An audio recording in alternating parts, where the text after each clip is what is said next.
Today we're going to have a closer look at how the phenomena of far-right voting in Europe can be a threat to the European Union, and also how that voting is being manipulated by external forces to the European Union, and last, how this can be thwarted or opposed. So we have far-right voting in the European Union, and the so if you see why they oppose the notion of the European Union, why they see it as a threat, there are three main reasons I think I can identify. The first is they perceive it as a loss of identity for their respective member states. Of sovereignty for their respective member states. And third, there is immigration. They blame the European Union for any immigration mishaps in their country or in Europe in general. And last, they all have a problem with LGBTQ. And they also see the European Union as the main instigator or a catalyst for that. So that's how the European Union is now perceived by anybody with a far-right political leaning. Now, we have these two guys,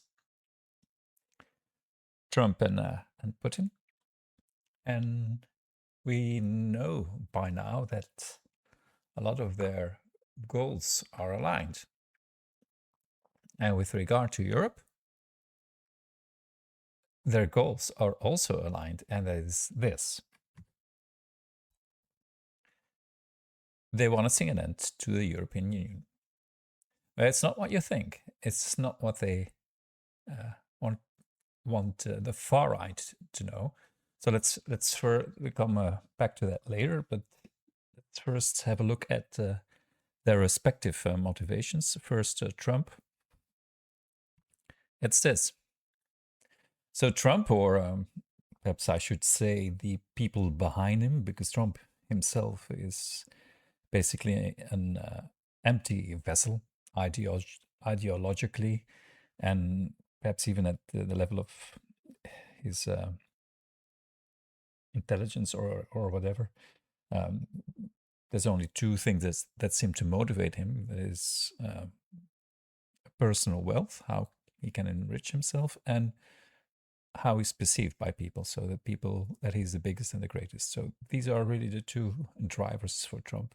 But behind him are the dangerous people. So we're talking first, of course, the big tech, the oligarchs, and then also the more ideologically inspired actors like the Heritage Foundation and other extreme conservative Christian nationalist think tanks.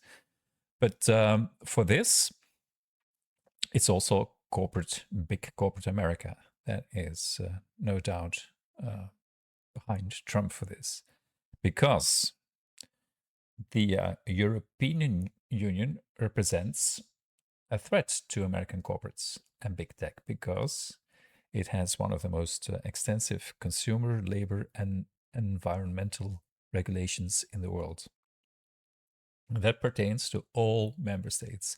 If tomorrow the European Union were to disappear,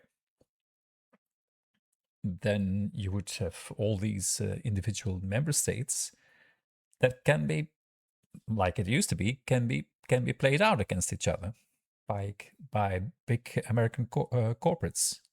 And how does it work? Well, simple. Well, So you have unions or strong unions in your country. Well, we just hop over the border from France to Germany, and we're gonna build our factory there.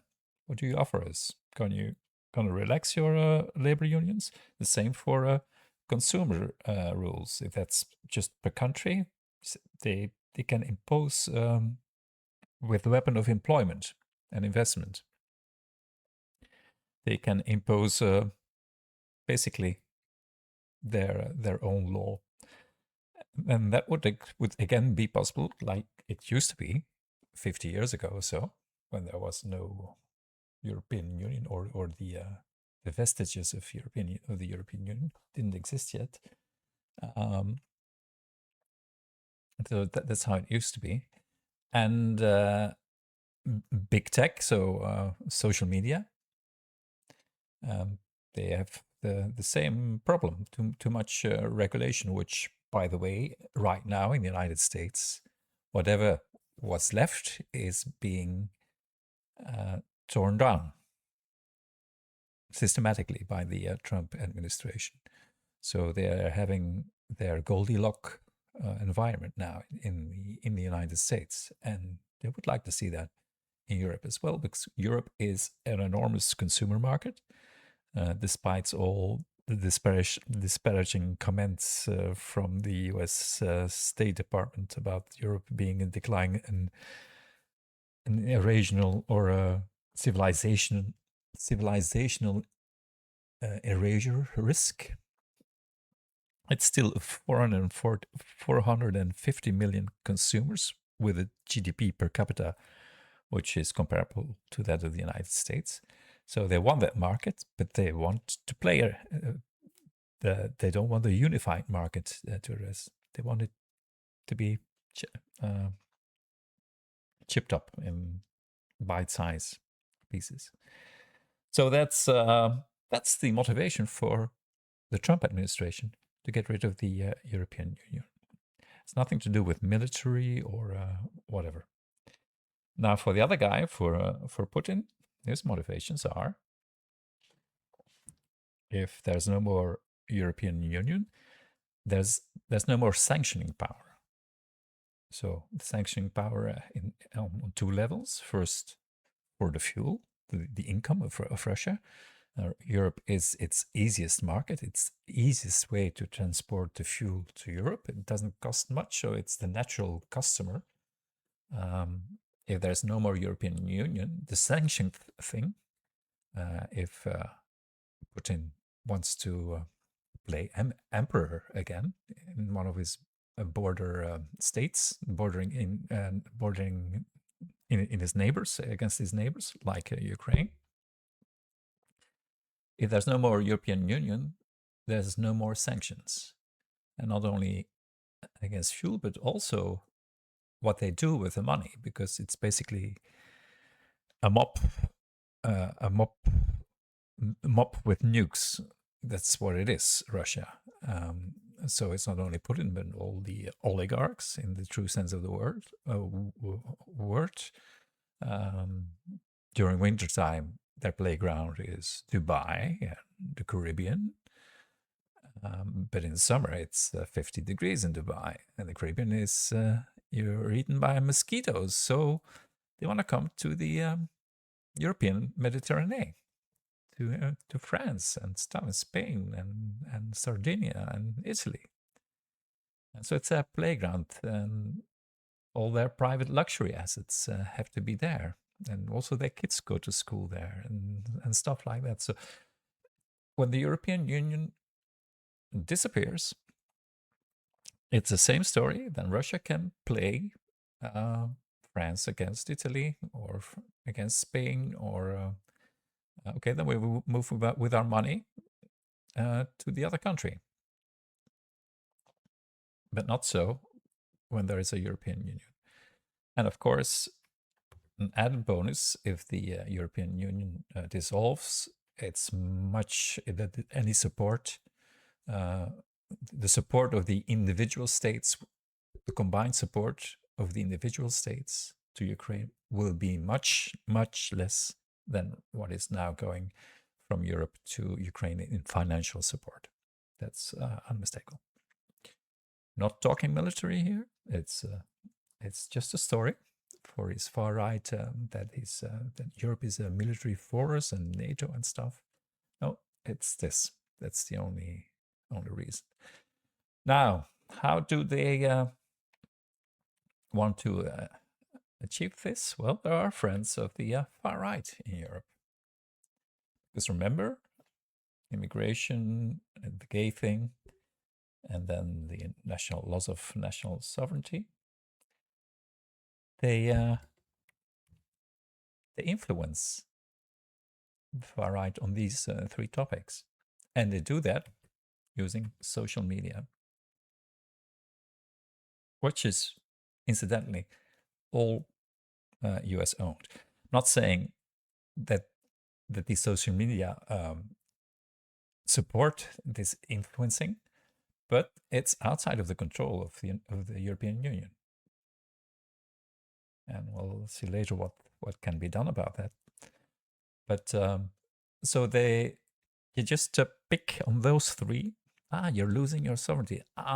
It's because of the European Union that there is all these strange people in the street, and it's because of the European Union that you now have gays, these perverted gays with all these marrying rights and stuff. They don't care. So the Trump and Putin, they don't care about these things. They don't care, but they want the far right to believe that they care. They don't. The only thing that interests them is this. So let that be clear. Putin even, I think it was with the Syrian when Merkel said we are schaffen es. He actually flew in Syrian refugees to Moscow and put them on a bus to the border with Lithuania and Poland to try to destabilize Europe. So that's how to show how they don't care. On the contrary, if they can get the European Union dissolved, they're happy to import themselves immigration if that's going to do the job. Now, the far right is deaf to that, of course. And the second way that they influence the far right is through financial support, dollars and euros, directly to those far right parties like Front National and AFD in Germany, and then you got Wilders in Holland. We don't know. Farage, of course, UKIP. It's hard to prove, but it's also very easy to finance them without any proof, especially in this world of crypto and of offshore accounts and of front companies and whatever. So it's circumstantial evidence. So that's how they influence the far right. And if the far right somehow gets a majority in each country, then we might indeed see the end of the European Union. Now, that would be bad, and far right voters don't seem to realize what would happen if the European would end, because then it would be the end of the free market, meaning immediate rise of prices and unemployment. I mean, you have to start competing again against other member states. Increase. You see that now in Brexit with the transaction costs to get the stuff over the border. That's cost that makes the prices rise on a permanent basis. The customs services are superfluous in the European Union, but then they suddenly become again, and also unemployment as a result. There will be no more bargaining power in the world. Do you think that France or Italy or even Germany has any on their own, any substance against China or the United States? No, they'll be a rule taker, a price taker, a product taker. So that will end right away.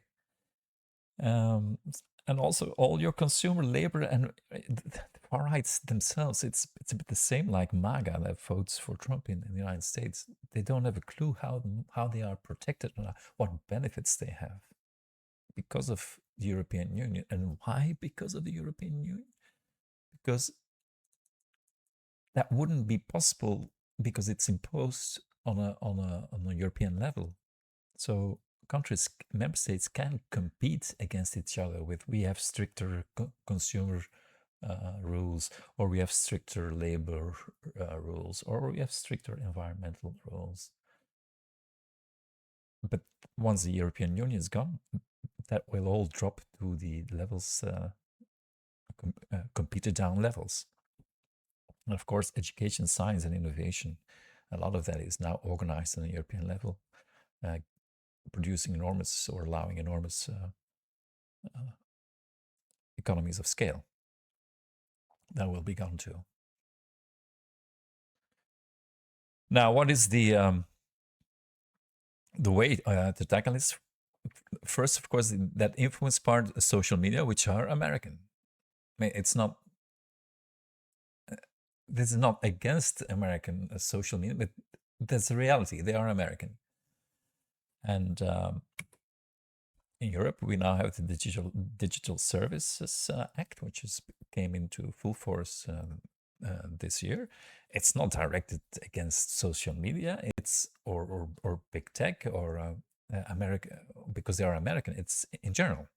It's a general rule, and already there's a lot of opposition to that, supported by the White House, as we saw recently with Musk and his blue tick mark and his fine, 140 million euro fine. But that's just an application of the Digital Services Act.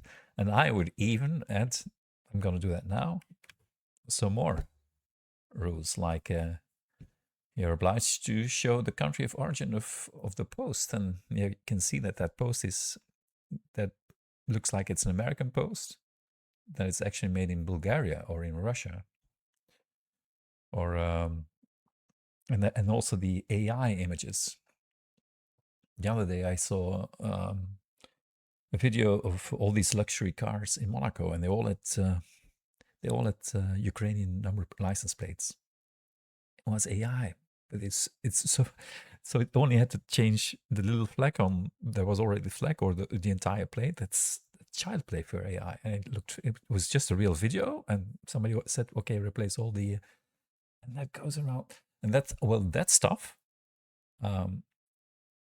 Ukraine is now an example, but that stuff, if you say AI images, if they were used, you have to say it in the post, and if you don't say it, then you, as a social media company, are responsible. And then a third thing I would say, if you post anything other than what you filmed yourself, so your personal life or pictures you took yourself or films. So if you replicate other videos, then you have to mention the source, but not just the source. No, the original source, not a post that posted somebody else's post that posted somebody else. No, you have to mention the original post, and that would contain all this false information in a dramatic sense way. So that's what I would add personally to that. Now, we've come to the most important thing, and it may be a bit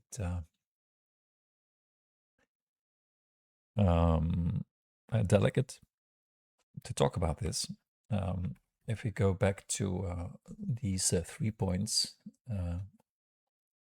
how far-right voters see the European Union as a problem. The loss of sovereignty, that's a no-brainer. All their countries either voted in parliament or had referenda to sign the 92, 93 Maastricht Treaty, which is the real start of the European Union. So, and those countries, Portugal, Spain, are countries with centuries of history of being autonomous. But still, they all realized that we're getting too small in this big world, though we were big countries before, but that's still too small now. We need to stand together, and that's gonna cost a little bit because it's not much. It's not much compared to the United States, which is also a union. Compare the European Union compared to the United States, it's peanuts. The sovereignty, the piece of sovereignty, they have to delegate to Europe. But they all realize that. So that's, for me, it's debunked. It's not an argument. But of course, far right voters, being far right voters, they are not susceptible to argument very much. But we'll give it. We'll put it here anyway. And then yeah, well, LGTB. Um, it's a it's Europe is a liberal democracy. We'll come back to that later. It's a liberal democracy, and that's everybody has a right to be happy, pursue happiness, and we'll come back to that later. But the immigration part, this is perhaps I'm wading into controversy. I'm gonna wade into controversy. I myself, or perhaps a lot of, not the only liberal thinker, that it's getting indeed a bit of a problem in Europe. And if you look at the United States, their immigration problem, the people that the majority of immigrants in the United States, they are Hispanic, they speak Spanish, which is a European language like English. 50% of the words in Spanish have the same root in the words as English, so it's really a European language. They're also Christian. They're Catholic.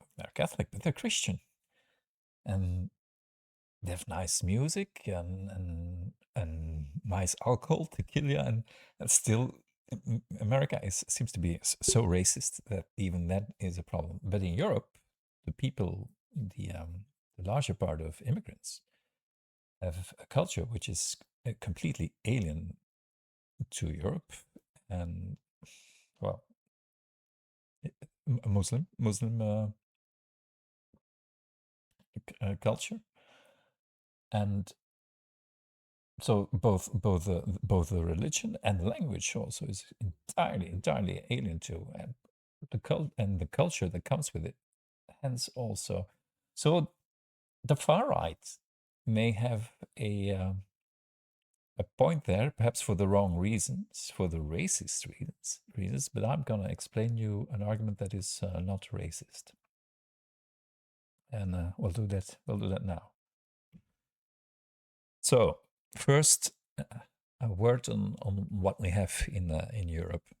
We have a liberal democracy. Now, what does that mean? For a spoiler or a liberal is it's not the meaning that the American meaning. So, in America, the word liberal means left, leftist, progressive. But in this sense, it has another meaning, a very specific one. I'll show you. So you have a democracy. Everyone knows a democracy, but a democracy is actually a very limited concept.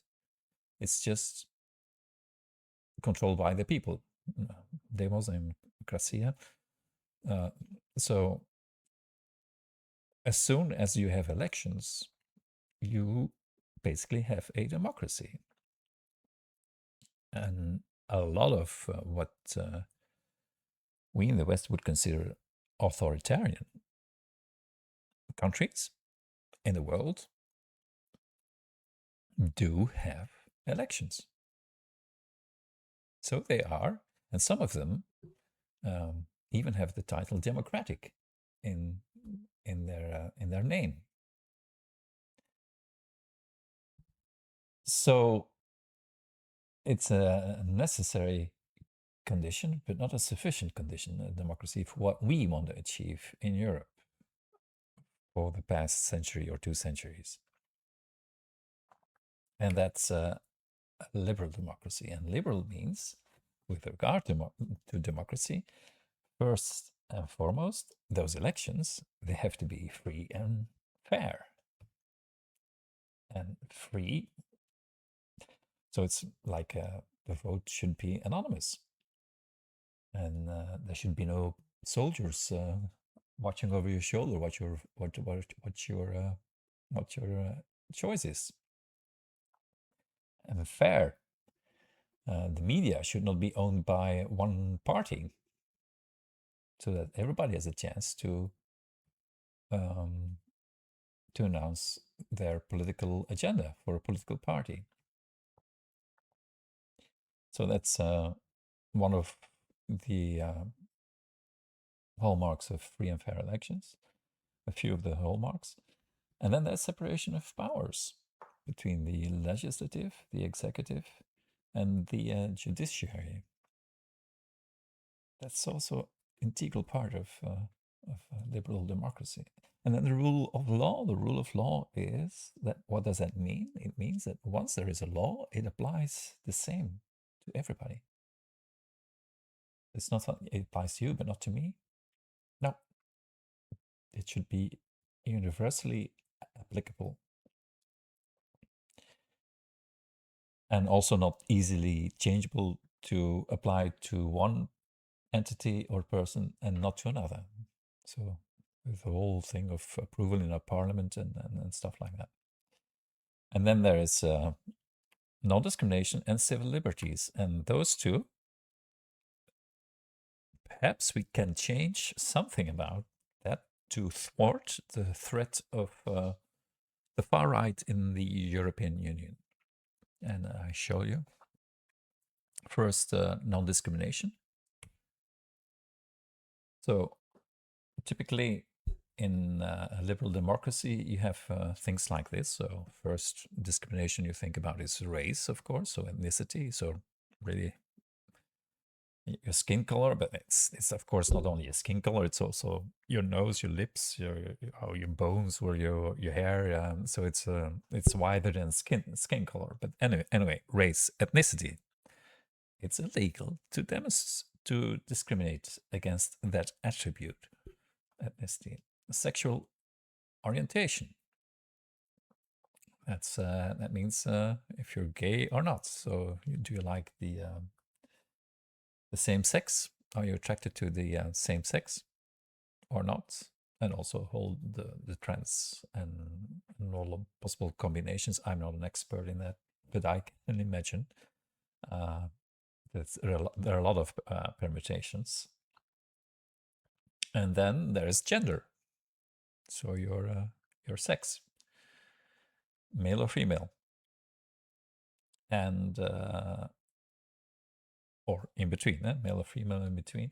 Then age and your disabilities. Those are the big five. It's like in game. No, that's not hunting. So the big five. And then there's culture, religion, and politics. And they're often in liberal democracies, there are also things you cannot discriminate against. And this is where we're gonna deviate a bit. So if you have a look at the first five, you could say that they are all inborn, genetic. That's nature. There's nothing you can do about them. So your race, ethnicity, if you're born African or Asian or European or there's nothing you can do about it. So it's nature. You're born that way. Your sexual orientation, contrary to what the far right wants and Christian nationalists and want you to believe, it's nature. You cannot choose to be homosexual. It's impossible. You cannot be taught to be homosexual. You cannot become homosexual because you're raised in a homosexual sexual family. It's in your genes. Um, it's somebody told me the sure way to know that if you're homosexual or not, if you're in doubt, is just to look at what are your erotic dreams about. If you're a man and you dream only about women in your erotic dreams, yeah, then you're heterosexual. If you have any doubt, but if you dream about other men, even occasionally, then you might be bisexual. And if you dream exclusively of other men in your dreams, your erotic dreams, then you're homosexual. And so for women or for women, uh, it's nature. Gender, of course, also, and age and disability. Disability, unless you self mutilate. Let's exclude that for now. So these are all goals by nature, and it's beyond the subject, the one it's beyond your control, and that's why they should. It's inhumane to discriminate or to give somebody less chances in life because of that, because it's beyond that person's control. Even if you wanted to change, you can't change. Now, why did I put this gender and age and disability? Because if a society imposes laws on non-discrimination against these three attributes, there might be to an employer costs. And I know I'm gonna get a lot of heat because I included gender also, but it's a fact that if you're a woman, there's a possibility you might get pregnant, which um, a man can get pregnant if a man wants to take care of the kids, and that's another thing. That's another thing, but there's no guarantee for that. So, in an ideal world, a woman who gets who becomes well, a woman who is going to give birth is out of the market for at least 4 months, if not more. So there's a cost to the employer, and that shouldn't be. I mean, that shouldn't be a reason why you are not employing a woman. And if a man and a woman with the same qualifications, or even the woman with a higher qualification, competence, that you should hire the man, that couldn't be, because that's really non-discrimination. But there's a cost to the employer, and can we expect the employer to bear that cost? No, then it's a society that needs to bear that cost. The same for age and for disability. Can we expect the employers to bear the cost of that non-discrimination? Well, that's how I see it. Now, society should give a subsidy. It shouldn't be and then it becomes a level playing field for the employee, or even slightly tilted to the discriminated person. So those are the 5 nature attributes. And then, of course, we have culture, religion, and politics. And I'm gonna switch that a bit. And the difference between the green ones is that they are nurture. Your culture, your religion, and also, to a large extent, your politics is determined by where you were raised, who your parents were, and where your parents were raised. I mean, it's the environment. It's never by birth. It's never when you enter this world. Your culture and religion and your politics is not determined. That only comes after, through nurture. So it's anthropogenic. It's human generated. That means it can also be changed by humans, and also by the person, him or herself. And that's why I would like to say that the first 5 are in fact unconditional attributes. Whatever happens, you can't discriminate against. But the last 3, you can't discriminate against them either. But on, on the condition that they don't discriminate, respect the other five. If you have a cultural culture or religion or a political leaning that somehow thinks that any one of those five is not how things should be, then sorry, you lose your protection under the non-discrimination laws. That's how I see it. So you're protected provided you respect those five. No matter which culture, no matter which religion, no matter which politics. That's non-discrimination. Then we have the civil liberties, if you remember. So, no, come on, right. So civil liberties, what are they? That's the classic freedom of expression, freedom of peaceful protest, freedom of organization, freedom of press, freedom of movement, and freedom of property. Those are a core tenet of liberal democracy. And also freedom of culture, freedom of religion, and freedom of politics. Again, I would like to say that these are the unconditional, and these, because they are nurture, are the conditional. So you can have your freedom of culture, your freedom of religion, and your freedom of politics, as long as they don't violate the other five. And I can think of a lot of religions who wouldn't pass, or politics, or cultures. The same in the previous. So can think. I'm not going to name them here, but you can probably think of them yourself. Cultures and religions or politics, political ideologies that don't pass these tests, that violate at least one of the five. So same here as well. So that's what I would propose, that we make a part of our civil liberties and part of our non-discrimination attributes conditional.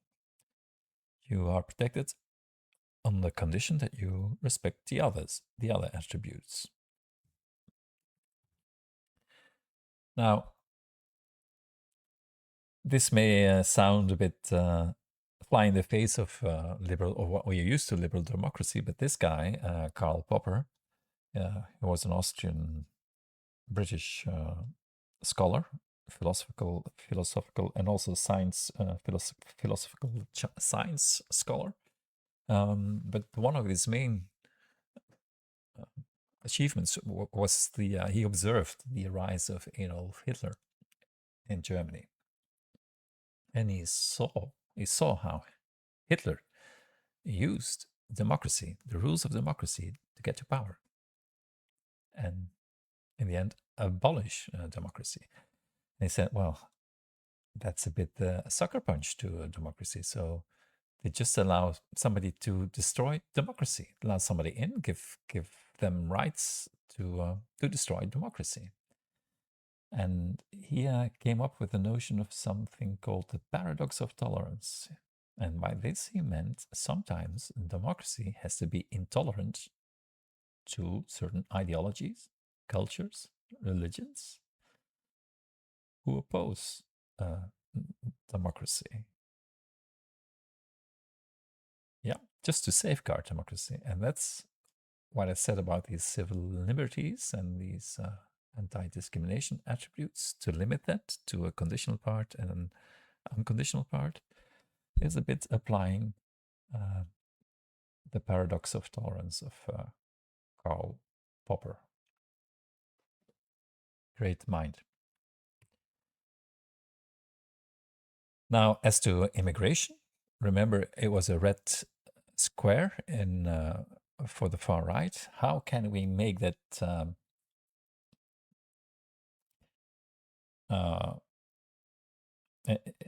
not to palliate to to make it more palatable to the foreign. Well, in sense, yes, because it's their primary feeding